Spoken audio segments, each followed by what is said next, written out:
Once upon a time, in a land not too distant and certainly not normal, there was a forest with trees that whispered, flowers that giggled and squirrels that gossiped more than a knitting circle on a rainy day. Here resided a peculiar duo, a unicorn named Herbert, who preferred the term one-horned equine, and a rabbit named Randy, who frankly had an ego bigger than his ears. One sunny afternoon, Randy, being the adventurous rabbit he was, decided to explore a part of the forest that was supposedly enchanted. And definitely off-limits. "It's not like the trees are going to eat me," Randy muttered to himself. But exploring enchanted areas is like diving headfirst into a new diet. You might find yourself utterly lost or even worse, hungry and grumpy. After several hours of hopping around, dodging curious tree roots, and having a brief but polite conversation with a very nosy mushroom, Randy realized he was hopelessly lost. Meanwhile, back at the clearing, Herbert was enjoying his favorite pastime, preening his glorious mane while simultaneously pretending not to eavesdrop on the squirrels sharing the latest scandal about the moss growing on the northern rocks. "Where's Randy?"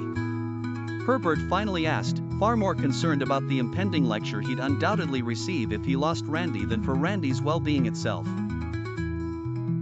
Scrambling into action, Herbert set off on what could only be described as a sparkle gallop, a term Herbert coined himself, which involved a lot of prancing, glitter, and the occasional neigh of frustration.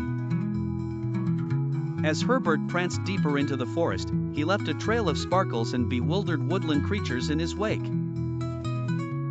Suddenly, he heard familiar mutterings, "Ugh, this place smells like fungus mixed with bad decisions." There was Randy, perched on a rock, twirling a twig like it was an evil mastermind's cigar. "Randy! I've been looking everywhere!" Herbert bellowed. Randy looked up, unfazed. "Well, congratulations! You found me.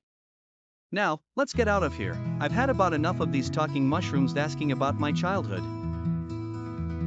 With a dramatic sigh/Herculean effort, they made their way back, Herbert's sparkles guiding them under the bemused gaze of giggling flowers and whispering trees.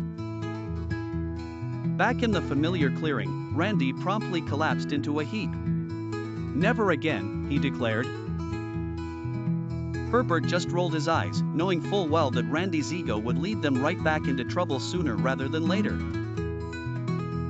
And so, the forest remained a playground of whimsical pranks and adventures for Herbert and Randy, who never quite learned their lesson but certainly kept life interesting for everyone else.